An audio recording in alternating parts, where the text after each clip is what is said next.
함께 나눌 말씀은 우리 사도 바울의 간증이라는 제목 가지고 가정예배 시작하겠습니다. 사도행전 26장 1절부터 18절까지 말씀입니다. 아그리빠가 바울에게 이르되 너를 위하여 말하기를 내게 허락하노라 하니 이에 바울이 손을 들어 변명하되 아그리빠 왕이여 유대인이 고발하는 모든 일을 오늘 당신 앞에서 변명하게 된 것을 다행히 여기나이다. 특히 당신이 유대인의 모든 풍속과 문제를 아심이니이다. 그러므로 내 말을 너그러이 들으시기를 바라나이다. 내가 처음부터 내 민족과 더불어 예루살렘에서 젊었을 때 생활한 상황을 유대인이 다 아는 바라. 일찍부터 나를 알았으니 그들이 증언하려 하면 내가 우리 종교의 가장 엄한 팔을 따라 바리새인의 생활을 하였다 할 것이라. 이제도 여기 서서 신문 받는 것은 하나님이 우리 조상에게 약속하신 것을 바라는 까닭이니 이 약속은 우리 12지파가 밤낮으로 간절히 하나님을 받들어 섬김으로 얻기를 바라는 바인데 아그리빠 왕이여 이 소망으로 말미암아 내가 유대인들에게 고소를 당하는 것이니이다. 당신들은 하나님이 죽은 사람을 살리심이 어찌하여 못 믿을 것으로 여기나이까. 나도 나사렛 예수의 이름을 대적하여 많은 일을 행하여야 될 줄 스스로 생각하고 예루살렘에서 이런 일을 행하여 대제사장들에게서 권한을 받아가지고 많은 성도를 오게 가두며 또 죽일 때에 내가 찬성투표를 하였고 또 모든 회당에서 여러 번 형벌하여 강제로 모독하는 말을 하게 하고 그들에 대하여 심히 격분하여 외국 성에까지 가서 박해하였고 그 일로 대제사장들의 권한과 위임을 받고 다메섹으로 갔나이다. 왕이여 정오가 되어 길에서 보니 하늘로부터 해보다 더 밝은 빛이 와서 나와 내 동행들을 둘러 비추는지라. 우리가 다 땅에 엎드러짐에 내가 소리를 들으니 히브리 말로 이르되 사울아 사울아 내가 어찌하여 나를 박해하느냐. 가시체를 뒷발질하기가 내게 고생이니라. 내가 대답하되 주님 누구시니이까. 주께서 이르시되 나는 내가 박해하는 예수라. 일어나 너희 발로 서라. 내가 내게 나타난 것은 곧 내가 나를 본 일과 장차 내가 내게 나타날 일에 너로 종과 증인을 삼으려 함이니 이스라엘과 이방인들에게서 내가 너를 구원하여 그들에게 보내어 그 눈을 뜨게 하여 어둠에서 빛으로 사탄의 권세에서 하나님께로 돌아오게 하고 죄사함과 나를 믿어 거룩하게 된 무리 가운데서 기업을 얻게 하리라 하더이다. 아멘. 오늘 우리가 읽은 본문 1절에 보니까 이 사도 바울이 이렇게 손을 들어서 변명하되 라고 얘기합니다. 손을 들어 변명하되 사울은 아그리빠 왕 앞에서 손을 들었습니다. 이 손을 든다라는 것은 뭐냐면 제가 할 말이 있습니다. 저를 시켜주세요. 이게 아니라 아그리빠 왕에 대한 경의, 존경의 표시입니다. 이 손을 들어서 존경의 표시를 하고 그 다음에 아그리빠 왕에게 사도 바울이 얘기한 것은 유대인의 풍속 문제를 알고 있기에 사울은 이 문제에 대해서 내가 하는 말에 대해서 변명을 너그럽게 들어달라라고 얘기하고 있습니다. 그래서 자신은 5절에 보면 자기는 바리새인의 생활을 했다라고 얘기합니다. 자, 그럼 바리새인에 대해서 여러분에게 말씀을 드려야 될 것 같아요. 사도 바울은 자신은 바리새인이다 라고 얘기하는데 바리새파는 경건하고 보수적인 입장을 가진 사람들이었습니다. 그들은 원래 성경의 모든 말씀을 다 믿는 자들입니다. 성경 말씀대로 이루어짐을 믿는 자. 그러니까 어떻게 보면 성경에 해박했고 성경을 제대로 이해했던 사람들입니다. 그래서 하나님께서 그들의 조상들에게 약속하신 것, 즉 죽은 자의 부활이 있다라는 것을 믿고 있었던 자들입니다. 그런데 자신이 지금 이 신문 받는 것은 부활 문제 때문에 자신이 지금 이렇게 재판을 받는다라고 얘기하고 있습니다. 왜냐하면 바리새인들은 죽은 자의 부활을 믿었지만 사두개인들은 사람의 죽음의 부활에 대해서 사람이 죽은 다음에 부활하는 것을 믿지 않았기 때문에 이스라엘 민족 안에서도 다툼이 많았습니다. 그래서 사도 바울이 생각한 것은 사람들은 하나님께서 죽은 자를 부활시킬 수 있다라는 그 믿음이 없다는 것에 대해서 의구심을 갖고 반박을 했던 사람 중에 하나가 사도 바울이었습니다. 근데 이 바리새파가 생긴 이유는 그 바벨론 포로기 이후에 그 이스라엘 민족이 돌아와서 이스라엘로 돌아온 다음에 그들이 왜 하나님께 이렇게 심판을 받았어야 되는가라는 그 이유를 성경을 통해서 찾고 또 찾았는데, 그들이 내린 판단은 무엇이었냐면 그들이 하나님 말씀대로, 즉 율법대로 살지 못했기 때문이다라는 결론을 내리게 되었습니다. 그래서 바리새파 사람들은 이제부터는 우리가 하나님 말씀대로 살자라고 주장하고 실천했던 사람들이 바리새파 사람들입니다. 근데 여기까지 얘기하면 엄청나게 괜찮은 사람들이에요. 그런데 그들이 처음에 만들어 놨던 하나님 말씀대로 살자를 자신들이 살을 붙이고 생각을 붙이고 의견들을 붙여서 만들어 놓은 게 뭐냐? 안식일 규정, 여러 가지 먹는 음식에 대한 규정, 이런 행동에 대한 규정들을 만들어 놔서 종교적 열심만 갖고 살게 되었던 사람이 되었다라는 겁니다. 이 문제로 나중에 예수님과 계속 부딪혔던 사람들이 누구냐? 바리새인들이었다라는 거예요. 그래서 예수님께서 안식일 날 일하는 것, 안식일에 먹는 것에 대해서 계속 충돌했던 게 이 바리새인들이었다라는 겁니다. 근데 이 사도 바울이 원래 기존에 예수 그리스도를 만나기 전에는 바리새파로 활동을 했고, 그리고 예수의 제자들과 추종자들을 핍박하고 그들을 감옥에 가두고 채찍질하고 죽이는 일에 최선을 다했던 자가 바로 사도 바울이었습니다.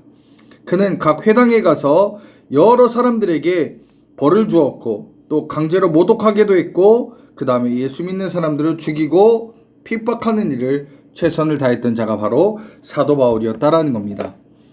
그런데 이 사도 바울은 성경은 바로 알고 있었지만, 그러나 예수에 대해서는 명확하게 알고 있지 않았습니다. 그렇기 때문에 이 사도 바울이 예수 그리스도가 누구인지에 대해서 몰랐기에 바로 예수를 믿는 자, 또 예수님을 탄압하고 억압하고 죽이는 것, 이것이 하나님의 뜻이다라고 생각해서 그런 일을 했다라는 겁니다.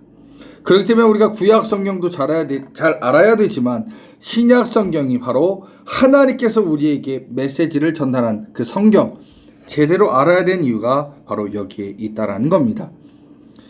오늘 본문의 13절부터 15절까지는 바울의 간증이 나옵니다. 다메섹 언덕, 우리가 아는 다마스쿠스, 그 다마스쿠스에서 만난 예수님, 그 예수님이 어떻게 내가 만나게 됐는지, 그 예수님이 나를 부르셨는지에 대해서 간증을 바로 아그리빠 왕 앞에서 하게 됩니다. 그리고 그 예수님이 죽으셨지만, 십자가에 죽었지만 부활하셨고 승천하신 예수님, 그분은 하나님의 아들 예수 그리스도고 그분은 살아있고 지금 사도 바울 앞에 나타나서 예수님의 부활에 대해서 알려주신 분이 바로 예수님이다라고 얘기하고 있습니다. 16절부터 18절까지는 사도 바울에게 나타나신 예수님의 목적을 분명히 말씀하고 있습니다. 이 사도 바울은 구원하고 또 복음의 증인 삼고자 우리 예수님께서 사도 바울을 부르셨고 택하셨다는 겁니다. 이 예수님께서 사도 바울을 통해 많은 사람들을 구원하길 원하셨고, 그를 통해서 살아계신 예수님에 대해서 많은 사람들이 복음 전파되기를 원하셨다라는 겁니다. 그런데 우리가 사도행전 26장에서 분명히 기억할 것이 하나 있습니다. 바로 사도 바울이 사울이었을 때, 성경에 대한 분명한 지식이 없었을 때, 물론 이 사람은 성경에 대한 해박한 지식을 갖고 있었지만 오실 분이 예수님이라는 것을 몰랐기에 예수님을 핍박하고 죽이는 일에 최선을 다했던 자가 바로 사도 바울이었고, 그 예전의 이름은 사울이었죠. 그런데 부활하신 예수님을 만나고 나서 그의 인생의 초점과 삶의 목적이 바뀌게 됩니다. 자, 그렇기 때문에 여러분, 우리의 삶에서 제일 중요한 것 바로 예수 그리스도에 대한 지식이다라는 겁니다. 예수 그리스도가 왜 중요하냐? 예수님이 이 땅에 오신 이유는 그냥 오신 게 아니라 바로 저와 여러분들이 예수님을 알지 못하고 살아가는 것, 하나님을 알지 못하고 하나님 뜻대로 살지 못하는 것, 그것이 우리에겐 죄고, 바로 죄 가운데 있는 우리를, 죄를 속량하기 위해, 대속하기 위해, 그분이 대신 짊어지기 위해 이 땅에 오셨다라는 겁니다.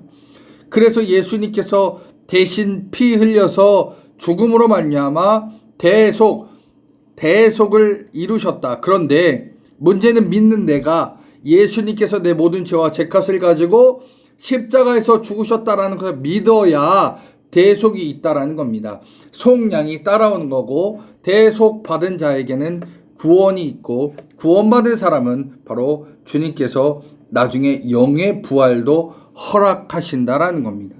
그런 영의 부활까지 믿는 자에게 따라오는 것, 우리의 삶에 주님께서 원하시는 게 바로 전도다라는 겁니다. 그래서 믿지 않은 영혼들에게 똑같이 예수 그리스도의 대속을 알려주고, 구속을 알려주고, 구원을 알려주고, 부활을 알려주고, 그들에게도 똑같이 전도하라라고 말씀하신 게 예수님이다라는 겁니다. 예수님은 어제나 오늘이라 주를 위해서 일할 자, 헌신할 자를 부르고 계십니다. 그러기에 내가 항상 주의 음성에 귀 기울이고 언제 어떤 사역에 주님이 부르실지 기다릴 수 있는 믿음의 자세가 필요하다라는 겁니다. 왜 그러냐면 주님께서 우리에게 원하시는 것은 복음 전파입니다. 그래서 이 땅에서 나뿐만 아니라 많은 사람들이 대속함을 얻고 구원을 얻고 천국에 들어갈 수 있는 은혜를 더 많은 사람들에게 알기 원하시는 게 하나님의 마음이다라는 겁니다. 그래서 우리 주님께서는 그런 자리에 오기 위해 우리에게 이 질문을 또한 던지십니다. 여러분, 예수님께서 우리가 하나님 말씀대로 살지 못해서 가지고 있었던 그 죄를 대속하시기 위해 십자가에서 대신 죄값을 가지고 죽으셨음을 믿고 있습니까? 여러분, 이것을 믿지 않으면 여러분들은 예수님과 전혀 관계가 없는 사람입니다.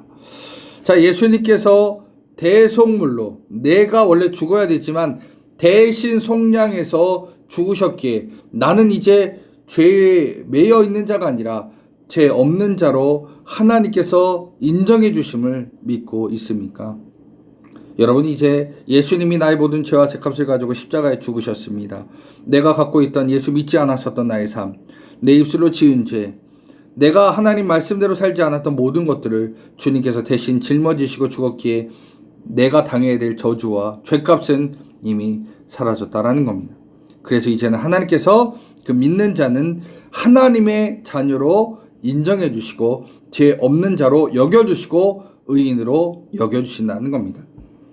그리고 이제 나의 말과 생각과 행동의 주인이 내가 아니라 예수님이 나의 삶의 주인이라는 것을 믿고 그분의 뜻대로 말씀, 생각, 행동에 따라 살아갈 것입니까?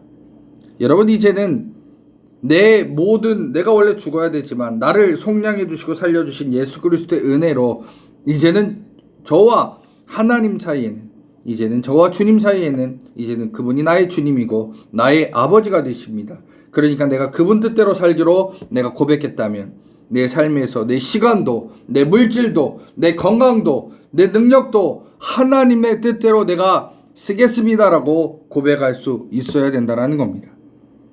예수님의 말씀에 이제 여러분들이 최선을 다하는 삶, 아까도 말씀드렸지만 대속했고 구원해 주셨고 부활을 믿는다면 이제 여러분들이 해야 될 것은 전도다라는 겁니다. 전도하는데 최선을 다하는 그런 사람이 된다라면, 그것에 아멘하고 지금 제가 했던 말들을 믿는다면 이제 여러분들은 예수님을 위해서 내가 최고라고 했던 것, 내가 최선을 다했던 것들, 내 모든 것들을 버리고 주님을 위해서 걸어가는 믿음의 제자가 되시기를 축원합니다. 예수님의 말씀이 이제는 여러분 삶의 주인이 되시고 이제 내 생각을 버리고 주님께서 원하시는 대로 살아가는 믿음의 자녀, 그렇게 살겠습니다 고백하는 하나님의 자녀가 되시기를 주님의 이름으로 간절히 축원합니다.